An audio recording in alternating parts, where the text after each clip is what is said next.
el día de hoy vamos a ver específicamente sobre esta bienaventuranza, los errores de interpretación que ha habido sobre bienaventurados los pobres, porque de ellos es el reino de los cielos.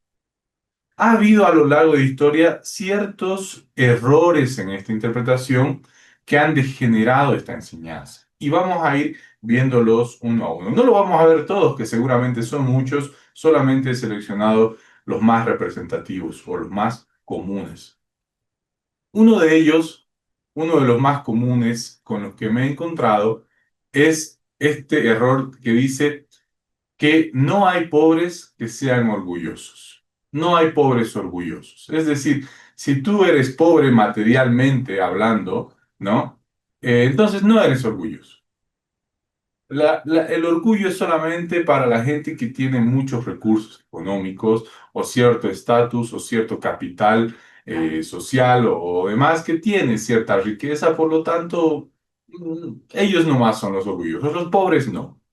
Sin embargo, nos vamos a encontrar que en la Biblia se da varios casos, y voy a mencionar uno de ellos, de cómo los pobres pueden llegar a ser bastante orgullosos y no precisamente cumplir esta bienaventuranza.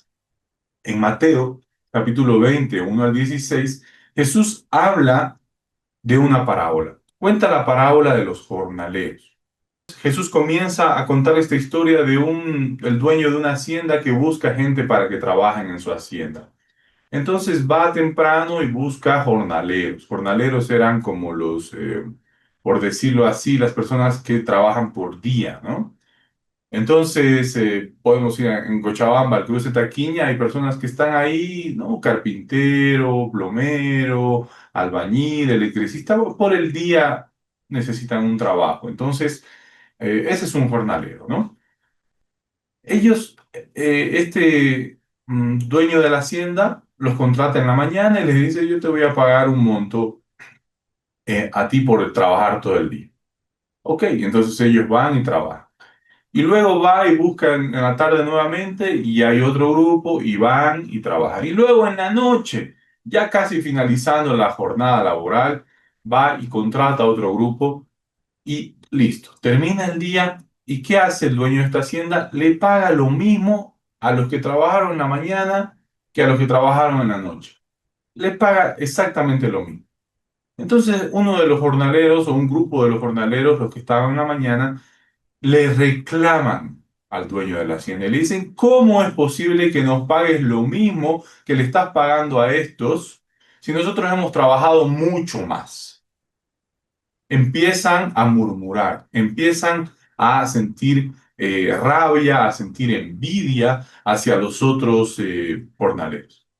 Y el dueño de la hacienda le dice, ¿por qué tú tienes envidia de que yo soy generoso? Acordé contigo que te iba a pagar este monto y eso estoy cumpliendo. ¿Por qué tú tienes envidia de que yo le pago al otro lo que acordé también con él? Entonces, vemos este ejemplo de cómo incluso este jornalero, que entre comillas es pobre, muestra su orgullo, muestra su envidia, muestra su rabia, exige, demanda, ¿no? al jefe de la hacienda cuando ya se había hecho un acuerdo. ¿Qué otro ejemplo podemos ver de un pobre orgulloso? Por ejemplo, los farsantes, ¿no?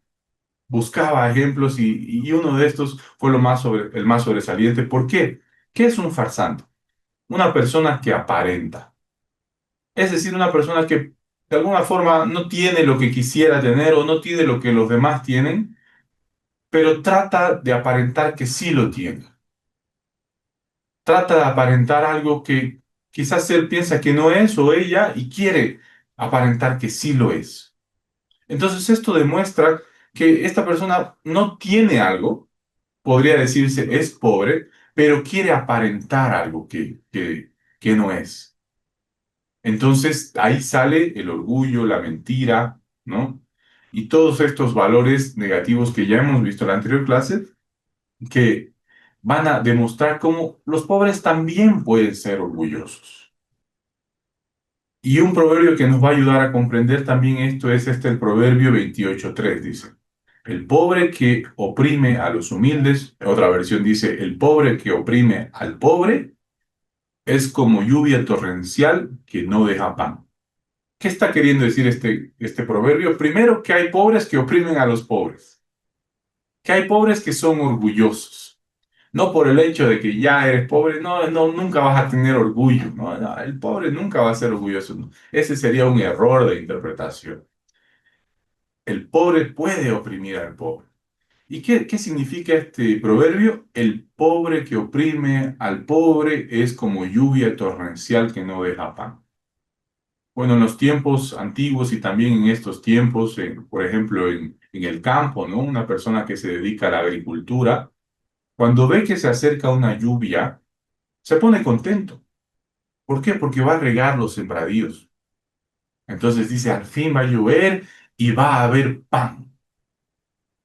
Pero dice, el pobre que oprime al pobre es como una lluvia torrencial que no deja pan. Es de estas lluvias que inundan la cosecha, que se frega toda la cosecha, que no sirve, que lo destruye todo. ¿Y será que hay pobres que oprimen al pobre? En los tiempos antiguos sí había, ¿no? Los capataces, por ejemplo, ¿no? Se contrataba a alguien que era del mismo círculo social o los que cobraban impuestos, los romanos, ¿no? Mateo, por ejemplo, ¿no? Mateo, antes de conocer a Jesús, era un pobre que oprimía a los otros pobres. ¿Por qué? Porque les cobraba mucho impuesto. ¿Para qué? Para que él poder beneficiarse con sus jefes. ¿Pasa en estas épocas? Claro que sí, ¿no? Un servidor público, alguien que trabaja para un sistema, para un jefe que oprime a los demás, ¿no? ¿Para qué? Para quedar bien con su jefe. Están en el mismo rango social los dos son pobres, pero está ahí siendo orgulloso, buscando aparentar algo que no es, murmurando, ¿no? Entonces, vamos a ver que el primer error sería ese. Pensar que porque es pobre ya es humilde, ya es bienaventurado. No, hay personas que son pobres económicamente que también pueden ser muy orgullosos. Segundo error de interpretación. No hay rico que sea pobre de espíritu. Así es rico, entonces, si estamos hablando del tema material, ¿no? Pobreza material, riqueza material. No hay rico que sea pobre. Si es rico, ya listo. Y si tú quieres ser bienaventurado, tienes que ser pobre, porque si ya eres rico, ya no vas a recibir esta bienaventuranza que dice aquí en el Sermón del Monte. Eso sería un error de interpretación. Eso ha sido un error de interpretación. Eso es un error de interpretación a lo largo de la historia. Y vamos a ver algunos ejemplos cómo en la Biblia se presentan personas que han tenido posesiones y que han podido mostrar esta pobreza en espíritu. Por ejemplo, Abraham. Abraham dice que ya tenía mucha riqueza, mucho ganado, mucho de todo.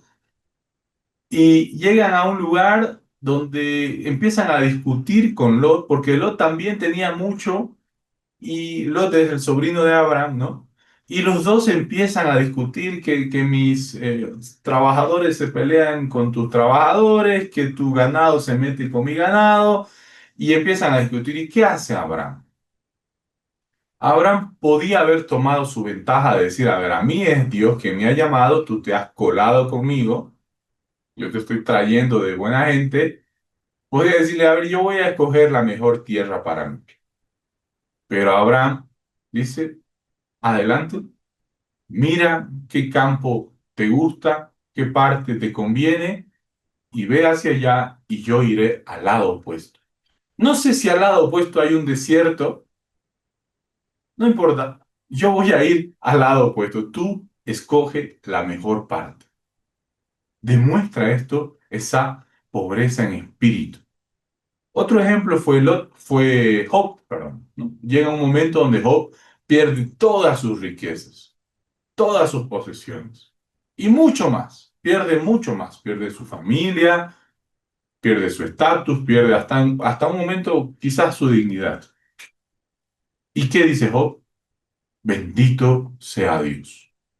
Que Dios dio, Dios quitó, bendito sea el nombre de Jehová. ¿Y qué le dice su esposa? Ah, muérete una vez, le dice, ¿no? Y Job seguía ahí bendiciendo a Dios. Otro ejemplo es José de Arimatea. José de Arimatea era una persona contemporánea al tiempo de Jesús, acomodada económicamente, tenía muchas riquezas y de alguna forma fue un poco, digamos, se ocultó un poco de ser públicamente cristiano, abiertamente cristiano, seguidor de Cristo, porque no le convenía quizás socialmente, ¿no? Estaban los fariseos que podían acusarlo, pero llega un momento en el que Jesús muere y José de Arimatea aparece en escena y dice, ok, yo voy a poner la tumba donde van a poder enterrar a Jesús. Muestra un corazón generoso. Y también podemos hablar de una mujer en la Biblia que está Lidia. Lidia era una empresaria textil, tenía muchos recursos. Lidia fue quizás la primera mujer discípula de Pablo, ¿no? Pablo la discipuló. Entonces, esta mujer con grandes recursos económicos dice que siempre abría su casa para que se puedan reunir los discípulos y también daba y ofrendaba y generosamente apoyaba el crecimiento de los ministerios que existían ahí. Entonces, un error sería pensar, es rico, no, ya los ricos no tienen cabida en el reino de los cielos. No hay para ellos espacio. Eso sería el segundo error de interpretación. Vamos a ver entonces algunas características de estos seres que fueron ricos y que también fueron pobres en espíritu. ¿Cómo podría ser si yo tengo recursos, o al menos estoy teniendo un capital y mi capital, gracias a Dios, está creciendo? ¿Eso me aparta de Dios? ¿Eso me aleja de Dios tener recursos? ¿Cómo debería ser mi carácter? Bueno, vamos a ver que estos personajes en la Biblia primero eran generosos, segundo eran hospedadores, eran humildes y aceptaban las correcciones, pedían ayuda y no eran presumidos. Entonces quizás yo puedo tratar de cultivar estos valores, estas virtudes dentro de mí, a pesar de que tenga recursos, y así buscar esta bendición, ¿no? Generoso, hospedador, humilde que acepta correcciones, que pide ayuda. Habíamos visto, ¿no? El pobre en espíritu es aquel que no tiene miedo de pedir ayuda y que no es presumido, no está buscando aparentar algo en esta sociedad donde todo es apariencia, ¿no? ¿Qué ropa usa? ¿Qué marca? ¿Qué color? ¿Qué auto? ¿Qué aquí? ¿Qué allá? ¿Cómo se viste? ¿Cómo se peina? ¿Qué dice? ¿Qué no dice? El pobre de espíritu es humilde, no busca presumir, no busca aparentar algo que no es. Entonces, la conclusión entre estas interpretaciones erróneas, ¿cuál es la conclusión? El tema es dónde está puesto tu corazón. El tema no es cuánto tengo en mi billetera, cuánto es mi ahorro en el banco, tengo dólares bajo el colchón, o tengo inversiones o no tengo inversiones. No, el tema es dónde está puesta la confianza del corazón. Eso va a definir el que es pobre en espíritu. El que es pobre en espíritu tiene la confianza puesta en Dios. Su identidad depende de Dios, no de lo que tiene o lo que no tiene en cuestión de recursos. Cuando Abraham le dice a Lot, ve allá donde tú quieras, la confianza de Abraham no está en la tierra que están viendo sus ojos, está en el Dios que lo ha llamado. Al igual que Lidia, al igual que todos los demás que hemos mencionado, la confianza está en el corazón, está puesta en el lugar correcto. La confianza del corazón está puesta en el lugar correcto que es Dios. Eso va a definir aquel que es pobre en espíritu, aquel que depende constantemente de Dios, cotidianamente de Dios. Danos hoy el pan nuestro de cada día. Cada día yo pongo mi corazón, mi confianza en Dios, no en lo que veo, no en lo que tengo, no en lo que presumo tener, sino en Dios que me ha llamado hijo y yo puedo llamarle ahora Padre. Tercer error de interpretación. Hasta aquí, hermanos, por favor, les pido una manito arriba si estamos entendiendo. Si queda alguna duda, hagan el comentario, prendan su micrófono y podemos ahí tener una pausa. Háganme saber, por favor, hermanos, si se está entendiendo. Si se está entendiendo, manito arriba. Ramiro está levantando la mano. Adelante, Ramiro. Está muy bueno, buenísimo. Ok, ok, gracias, hermano Ramiro. Bueno, entonces continuamos. Ya saben, hermanos, aquí pueden prender el micrófono, pueden hacer comentarios. Es la idea, que todos crezcamos juntos. Tercer error de interpretación. Ah, este error se refiere a los sistemas de justicia, ¿no? A los sistemas jerárquicos. A lo largo de la historia se ha utilizado la idea, mira, si tú eres pobre, Dios te va a bendecir. Entonces se ha justificado, por ejemplo, la esclavitud. Este versículo bíblico se ha utilizado para justificar sistemas de poder, de abuso o de injusticia. Tiempos pasados se utilizaba para la esclavitud, ¿no? A los pobres, ¿no? Si tú te mantienes así pobre, quédate pobre, no reclames, no protestes, no pasa nada, Dios te va a bendecir porque dice que va a bendecir a los pobres. Error, falso. ¿Cómo se utiliza hoy en estas épocas? La gente que no paga sueldos, ¿no? O que abusa de sus trabajadores. ¿Por qué no? Está bien que seas pobre, es bueno que seas pobre. Dios te va a bendecir porque eres pobre. Error de interpretación. Falso, mentira. Cuarto error de interpretación. La indiferencia hacia el pobre. Estamos caminando en la calle y vemos a un mendigo. Oh, veo al mendigo y digo, no, él es bendecido. Dios ya lo ha bendecido, él es bienaventurado. ¿Y qué pasa? Me vuelvo indiferente, no tengo empatía hacia el pobre. Ese sería otro error terrible de interpretación porque la Biblia constantemente nos llama a ser dadivoso, a ser generoso con el pobre, a ayudar a los que no tienen recursos y que están buscando salir adelante. Un error sería decir, no, él ya es pobre, ya está bendecido, yo no necesito ayudarlo. Dios lo va a ayudar. El momento que yo decido ayudar, obedeciendo a Dios, estoy diciendo, venga tu reino aquí a la tierra. Entonces, el cuarto error de interpretación sería la indiferencia hacia aquel que es pobre en recursos materiales. Quinto error de interpretación. Ya van cinco, son muchísimos, hermanos, pero el ser humano tiene la capacidad tremenda de encontrarle la maña a las cosas y de ser mañudo y torcer las enseñanzas de Dios para terminar haciendo algo terrible. El quinto error de interpretación sería, si eres pobre, te salvas automáticamente.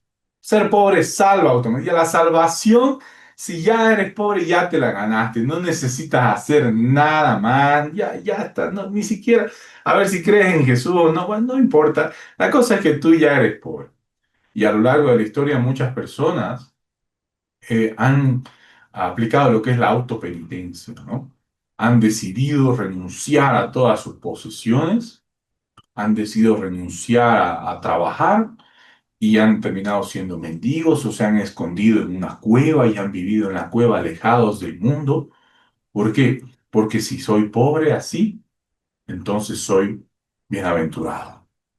Eso sería un grave error, porque estaríamos hablando de la meritocracia. Es decir, si yo cumplo el requisito, entonces soy salvo, soy bendecido. Y me estoy ganando yo, por mis méritos, la salvación, cuando sabemos que la salvación es por gracia. Dios nos ha dado la salvación por medio de su sacrificio. Y lo único que nosotros necesitamos es creer en eso. Entonces, un error sería pensar, bueno, si yo renuncio a mis posesiones ahora, si yo me escondo en una cueva y me alejo del mundo y vivo allá solo, listo, ya soy salvo, ya he cumplido. Error de interpretación. Tenemos un error más de interpretación. Y este me gusta mucho.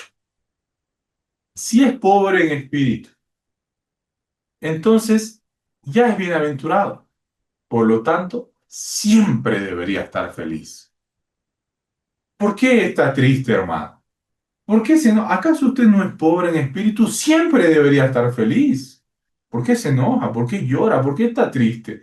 Eso está mal. Usted siempre debería estar gozoso en el gozo del Señor, saltando, cantando y bailando. Qué terrible error de interpretación. Hemos visto, hermanos, que esta bienaventuranza no se refiere solamente a algo emocional, que yo todo el tiempo debería estar contento y feliz con una gran sonrisa en mi rostro. No es algo puramente emocional. La bienaventuranza más bien es entender que uno es favorecido por Dios, que uno es hijo y que puede decirle al Padre, Padre, tal cual, que uno tiene el favor de Dios y está bajo la bendición de Dios. Y por lo tanto puede ser feliz a pesar de las circunstancias, puede tener paz a pesar de las circunstancias. Pablo decía en Corintios, podemos estar tristes, pero siempre gozosos. Vemos a un Jesús que era pobre en espíritu, que lloró cuando murió su amigo. Y así vemos varias ocasiones de hombres de Dios como han estado tristes, han llorado, han sufrido, porque en el mundo hay aflicción. Entonces, es un error pensar y decir, o juzgar, o categorizar y decir, no, si tú eres pobre en espíritu, o si yo soy pobre en espíritu, siempre debería estar feliz, o esta persona siempre debería estar feliz, está triste, está pecando. No, no, hermano. Es más bien, es la bienaventuranza, es una paz interior que a pesar de las circunstancias que estamos viviendo, que pueden ser muy duras, una enfermedad, una injusticia, un abuso, una prueba quizás, alguna situación muy dura que estamos pasando, una falta, es normal que estemos tristes y está bien que estemos tristes. De hecho, la próxima bienaventuranza que vamos a ver el día lunes habla y dice, bienaventurados los que lloran, ya eso lo vamos a ver el día lunes. Hoy no vamos a profundizar en eso, pero ahí vemos cómo muchas veces se puede torcer lo que Dios está diciendo para de alguna forma sacar quizás algún beneficio. No sé cuál será la motivación de fondo, quizás la motivación de fondo de Satanás, del diablo, sea más bien profanar el nombre de Dios, que su nombre no sea santificado. Por lo tanto, se tergiversa la interpretación de la palabra, de lo que quiso decir Jesús, y al tergiversar ¿qué pasa? Se justifican sistemas de poder opresivos, se juzga al hermano, se lo castiga, y por último uno mismo termina renunciando a todo, cuando sabemos que con las posesiones que Dios nos ha dado podemos bendecir a otros. Podemos apoyar a otros con el trabajo que hacemos, con las posesiones que tenemos. Sin embargo, otro puede decir, no, así dice la Biblia, yo renuncio a todo y me voy a vivir a una cueva. Qué error. Cómo de ese modo el nombre de Dios no es santificado por medio de malas interpretaciones. Hoy día estamos tratando de aclarar cómo estas malas interpretaciones hacen daño y cómo están presentes en nuestro día a día. Entonces, lo he entendido. Tengo la teoría. Está clara. En mi papel está escrito el concepto. Ahora, ¿cómo lo aplico? ¿Cómo vivo esto hoy día, viernes? Terminando el mes de octubre. ¿Cómo empiezo mi noviembre? A ver, quiero que venga su reino. Quiero que se haga su voluntad. Quiero que su nombre sea honrado. ¿Cómo lo hago? Bueno, el primer desafío con el que me tengo que encontrar es que tengo que desaprender. Vimos que para el mundo ser pobre es alguien infeliz. Vimos que para los religiosos, los hipócritas, ser pobre es algo indeseable. No, yo, gracias a Dios, porque no soy como este de aquí.